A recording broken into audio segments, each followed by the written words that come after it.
ليس مطلوبا من هذا المرفق أيها الإخوة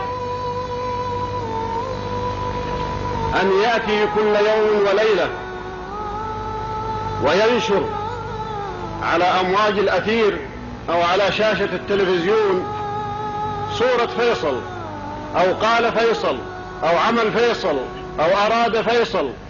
لا، ليست هذه مسؤوليته. المواطنون،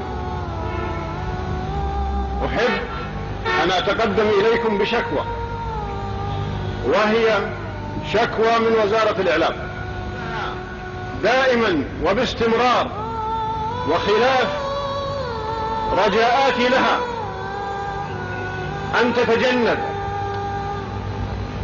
نشر الصور الخاصة بي أو الكلمات الرنانة التي تقال فيه أو الأغاني التي تكال.